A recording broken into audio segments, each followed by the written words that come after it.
So let's talk about the Chanel price increases and why I feel, controversially maybe, they're justified in doing so.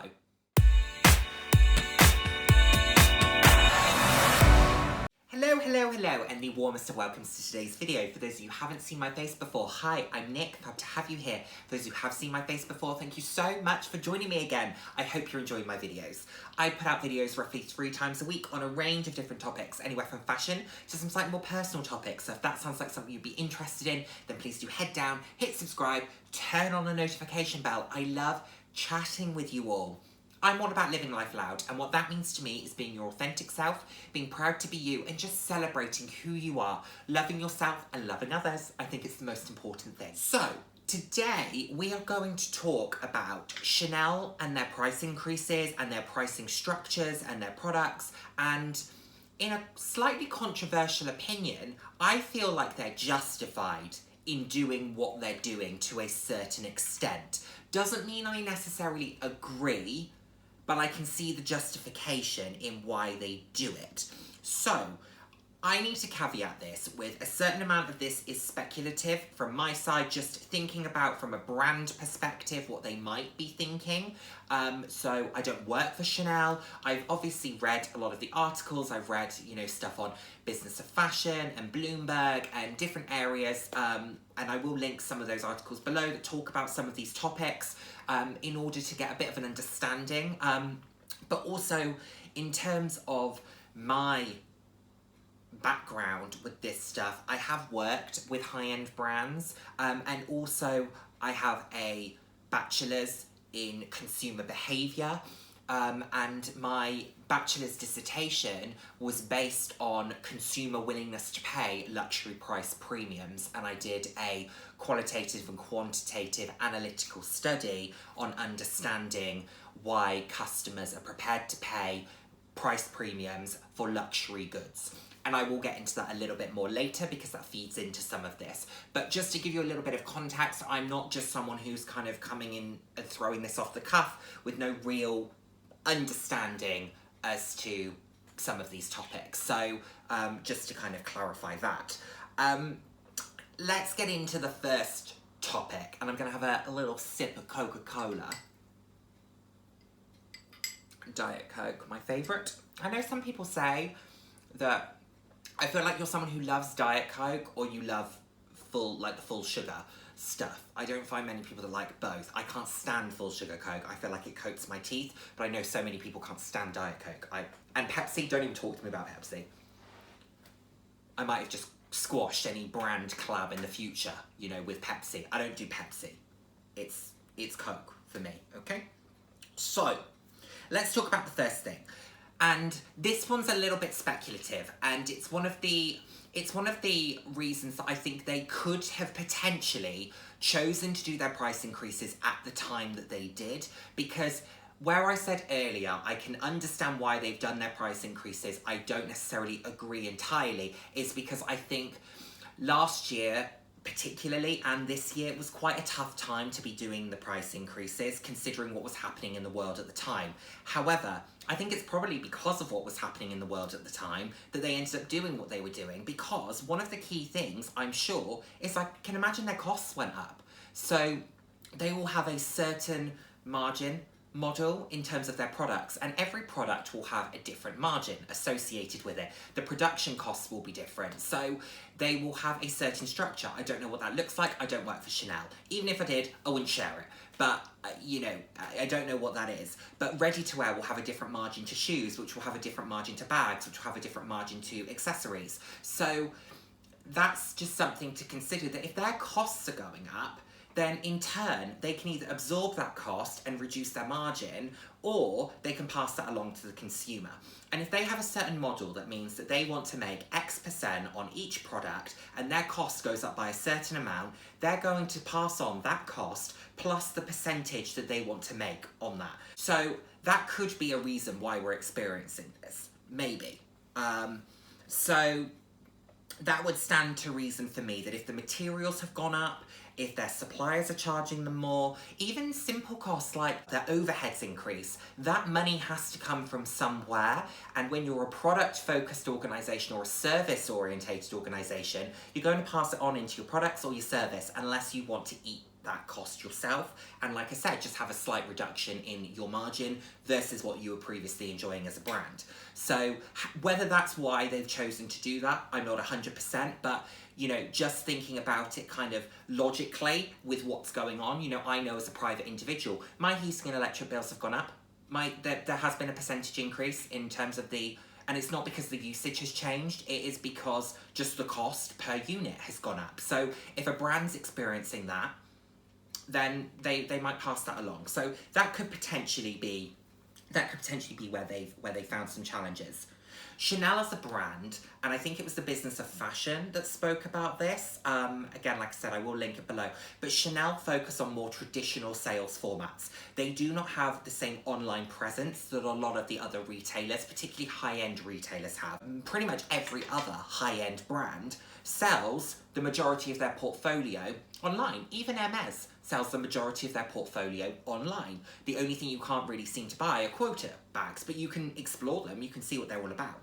Chanel has a much further reduced presence online, which means that they focus very much on bricks and mortar environments, which particularly during the past couple of years will have been a struggle for them if they don't have that same online presence and they're not able to continue moving their products. Or that will have an impact because they will need to try and recoup some of that revenue where they can, and therefore they will either try to sell more or they will try and increase the price of what they've already got. So if they know that they're not going to increase their sales, how can you make more money? You charge more. The customers were clambering for their items. So that probably has an impact, and digital is probably a less expensive way to sell as well than traditional bricks and mortar environments. So the overheads are different. So that will also play into their cost structure, particularly if they are looking to continue with that more traditional approach in the future.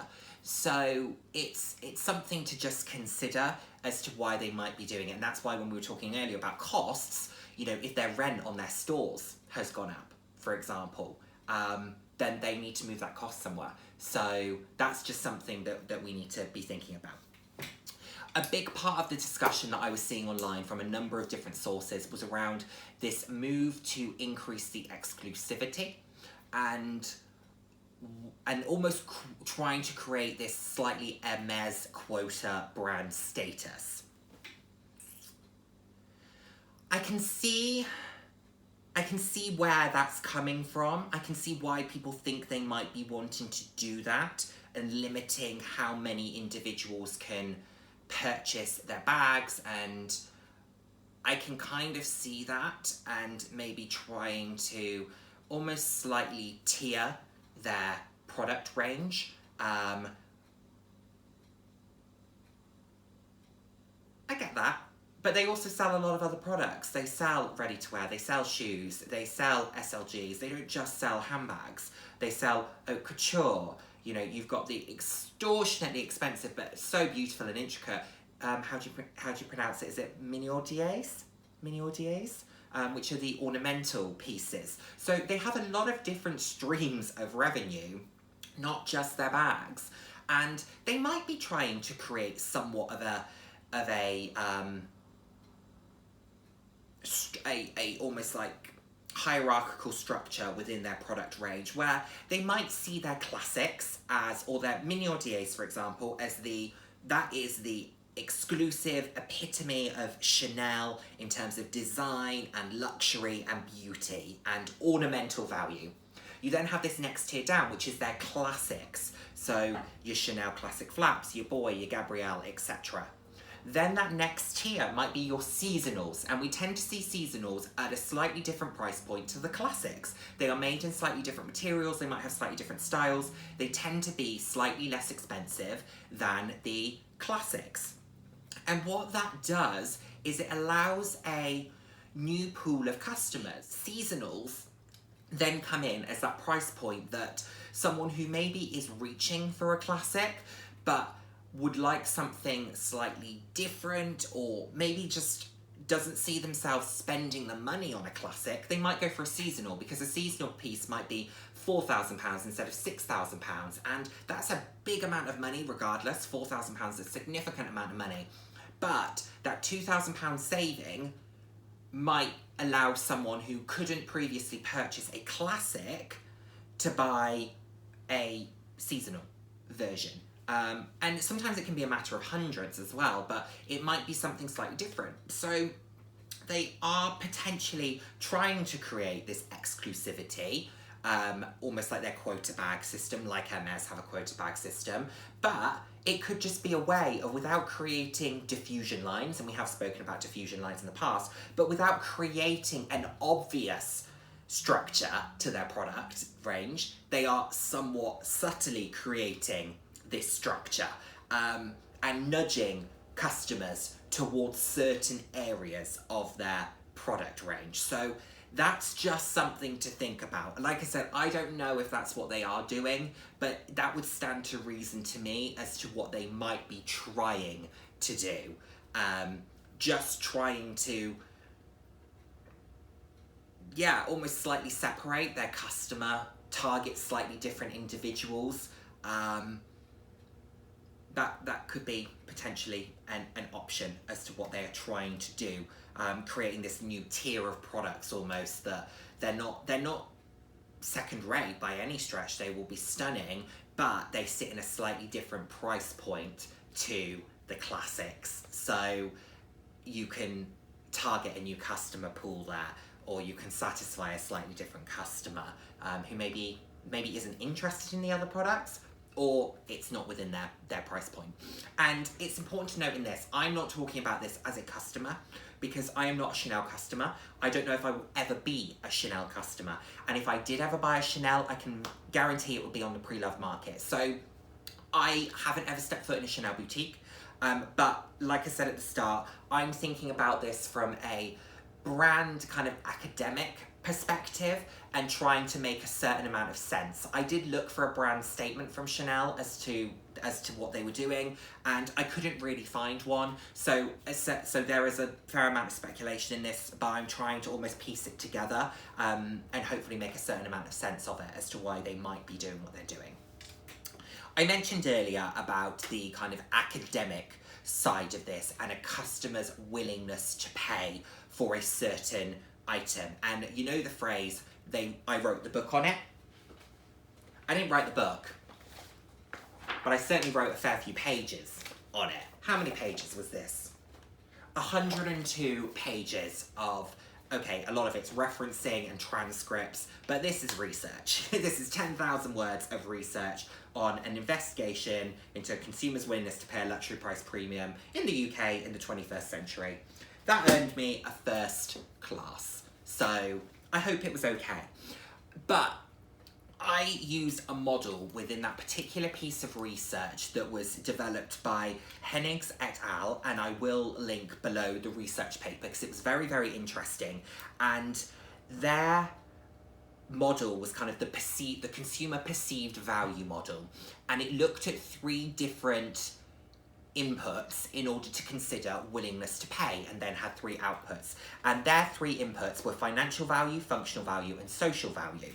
For the purpose of my research, I added an additional one, which was experiential value. So financial value was all about the price of a good and how that played into it. So that could be, for example, the higher the price of a good, the greater the perceived quality may be. And there's a certain link to desirability when it comes to financial accessibility. That's because of the price point that they sit at and the brand perception that they have. So that's where financial value comes in. And financial value can also be about investment. So if you see a product as having a potentially solid financial return, that could be something that plays into financial as well.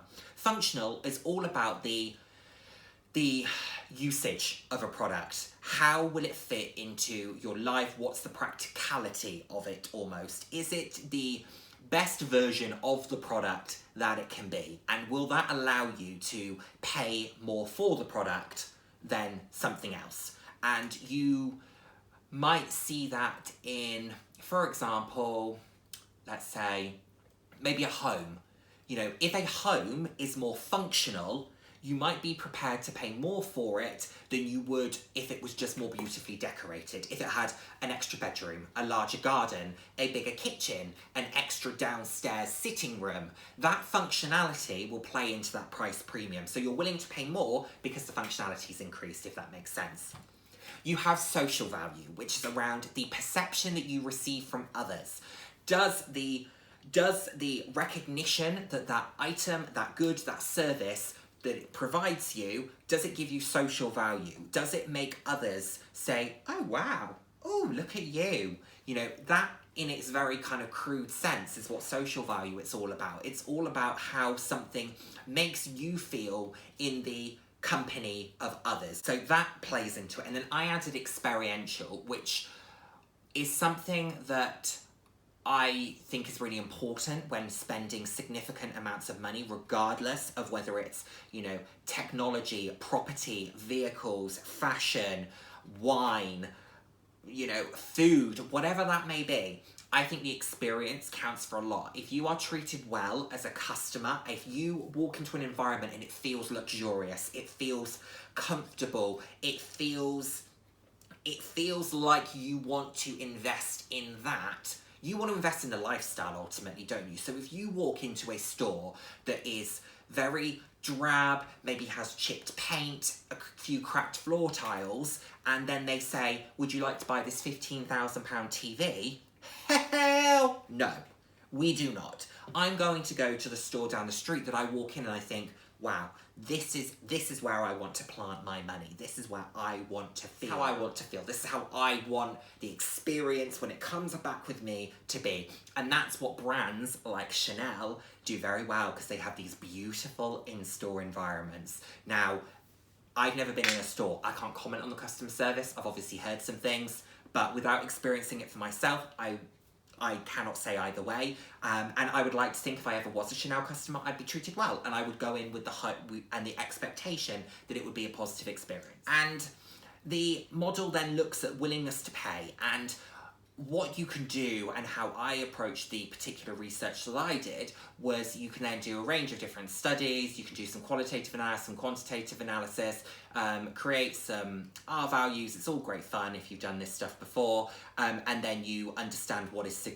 statistically significant functionality. And this is quite interesting because the lovely Dale from Dale's Addictions did a fab video on her Vlogmas where she was talking about how Chanel and Hermes bags are a little bit outdated in today's lifestyles, and the price point doesn't always justify it. So that was really interesting to hear someone say that, because people still buy them regardless. Experiential value I was surprised at, because I thought that the store environment and the way that someone's treated and made to feel, and the websites, etc., would make more of a difference. But in my research, I didn't find that to be the case. Of course, other people might have found that to be the case.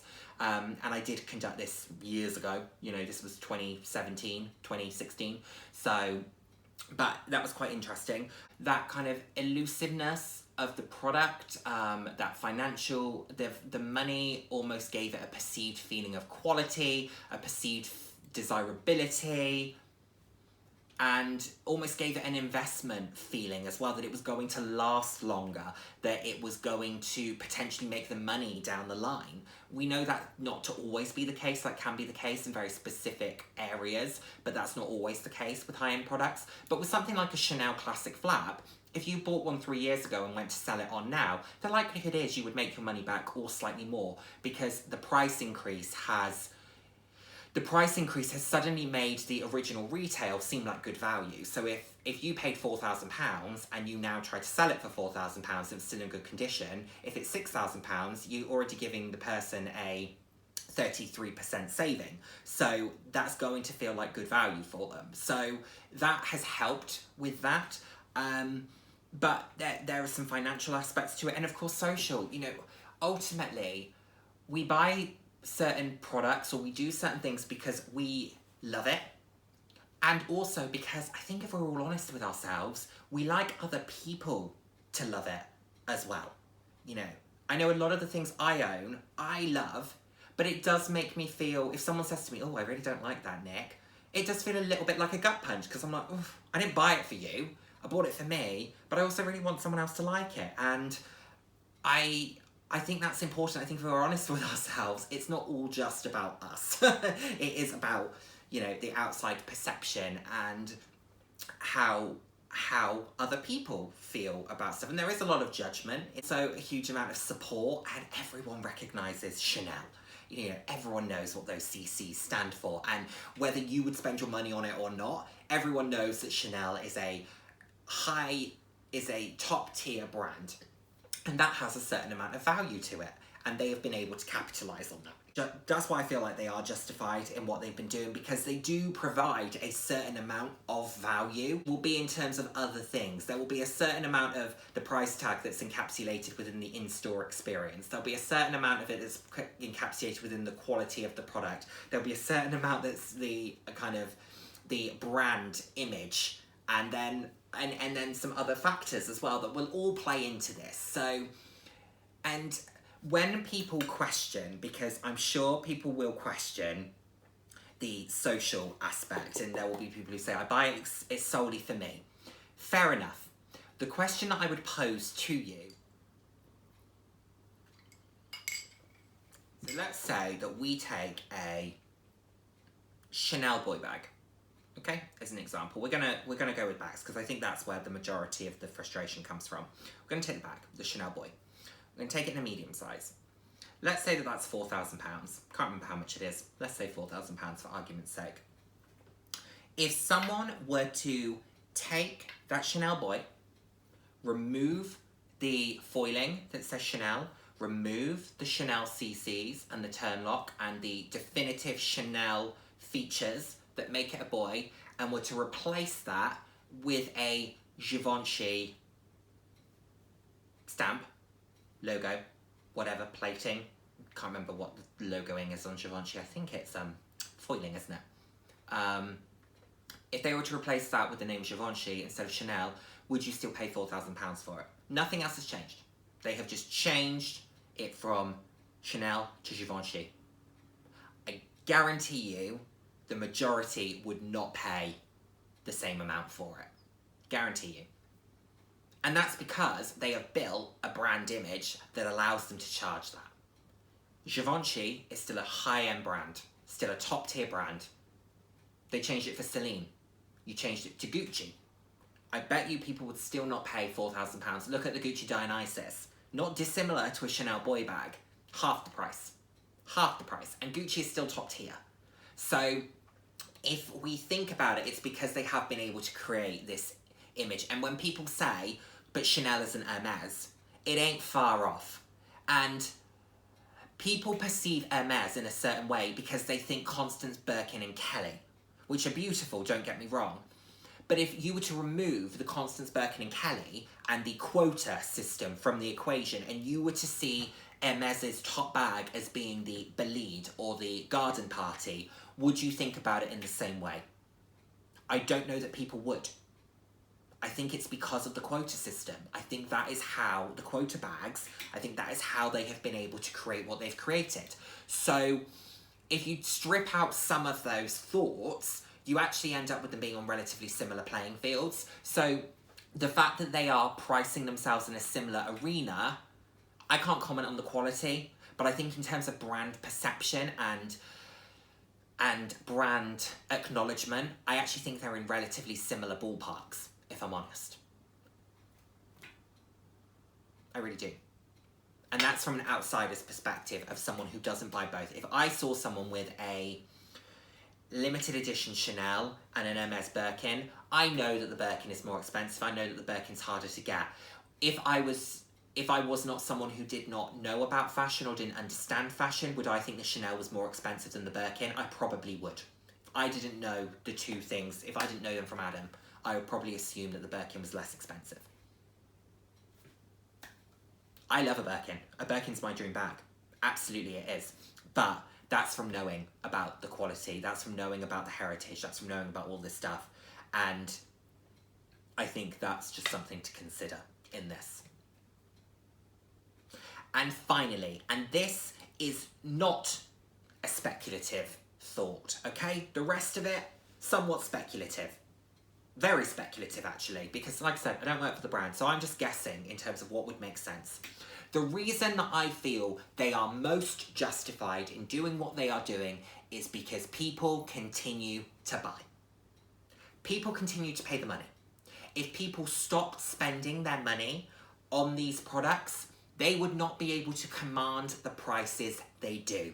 However, with individuals hearing of price increases and sprinting to their local Chanel boutique to pick up the classics before they go up in value, or before they not go up in value, but before they go up in price, that contributes to why Chanel can do what they can do. Because not only do they sell the new stock, not only do they sell the old stock, they also know they're going to catch you for the new stuff. Because whilst you're there, you're going to be buying that red Chanel medium flat bag, but you're also going to ask about the price increase. You're also going to ask about the new collections. And I can guarantee you, in 6 months' time, 3 months' time, whenever, you're going to find yourself in that store again. And the amount of times that I've seen, particularly on YouTube over the past couple of years, individuals buying the items pre-price increase, but they've done it time after time for the past 2 or 3 price increases, they're still playing into the brand strategy. They're still paying the price. They might not have paid it when it first launched because that felt like a tough pill to swallow, to say, oh, I paid $6,000 last month, I can't pay $7,000 this time.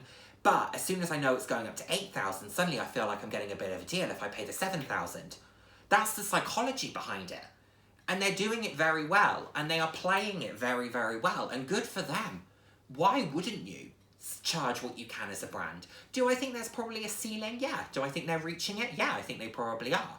But whilst people continue to spend the money, and whilst people continue to run for these items and continue to talk about it, they are going to keep charging it. And they are well within their rights to do so. And I think they are perfectly justified because they are still getting the repeat custom, they are still getting the business, people still have these items on their wish list. If you don't agree with the price increase, but you can stomach it, great. If you don't agree with the price increase, but you think, no, can't do this anymore, go pre-loved. Go in different routes if you still really want the products. If you don't still really want the products, stop buying and go and spend your money elsewhere. You could probably buy, I think I did a video recently, or a couple of months ago, on the items you could buy instead of a Chanel Classic Flap, the same money, and you could buy electronics, multiple MacBooks, multiple Mulberry Bayswaters, 3 Gucci Dionysus. You know, I think there was like a Rolls Royce, a very old Rolls Royce on Auto Trader that you could buy. And that just goes to show they aren't the only gig in town. You know, if you happen to just love the items and it's all you've ever wanted and it's all you will ever want, then keep buying, go for it. But if you're willing to branch out and try some new things, go for it. So that's why I feel they are most justified, because whilst people continue to pay the money, they're not going to stop making these changes to their pricing structures because they're still going to see an opportunity. Do I think the extent of them is a little bit unreasonable? Potentially, but then not knowing what their cost structures look like behind the scenes, I don't know. I don't know if they happened to be hit with huge increase in costs in 2020 and 2021. I don't know that. If they were, that explains why they've moved it on. Is the bags their biggest revenue generator? Again, I don't know. It might not be their biggest margin generator, might not be their biggest revenue generator. This might just be a supplementary portfolio for them. I'm not sure. But that sort of thing will explain where some of this comes from, in addition to them trying to maybe reposition the brand slightly. But I don't know that they needed to massively reposition it, because I think Chanel is seen as kind of second to Hermes. And as I mentioned earlier, take the quota bags out of the situation. would people perceive them to be equal? I think you probably would. I do feel that Hermes have played an absolute blinder with the Birkin, Kelly and Constance, because they've created a hysteria and a elusiveness and a beauty in their brand that no other brand seems to have in the luxury fashion space. There are absolutely other brands that are very, very elusive, but I'm not sure, unless it's kind of haute couture and they don't produce any ready-to-wear, etc. I don't think there's anything that's within the more public sphere that is quite as exclusive and elusive. So definitely something to consider. I put quite a lot of thought into this video. I'd be really interested in hearing your thoughts. As I mentioned, a lot of this is speculative on my part, but I did read some really interesting articles, all of which I will link below, just so that you can go and have a little peruse as well. But I would really love to know what your thoughts are. I find the concept of consumer behaviour so interesting. I mean, I studied it for years, so yes, I find it really interesting. But I found it really interesting within fashion, and I did a lot of my research papers across the years in the luxury fashion sphere when we had the opportunity to explore different topics when it wasn't preset for us. I would normally lean towards fashion, and I loved the fact that I was able to do my bachelor's dissertation based on luxury. Yeah, really, really interesting. Let me know what your thoughts are on this topic. I'm sure that saying that I think Chanel are justified is probably going to upset a few people, but I'm not a Chanel customer, so I'm not thinking about it on a personal level. I'm thinking about it purely from a kind of brand, financial, academic level, as far as I can make sense of it all. Anyway, thank you so much as always for watching. I hope you've enjoyed this video, and I look forward to seeing you in my next one. Take care, everyone. Bye now. Mwah.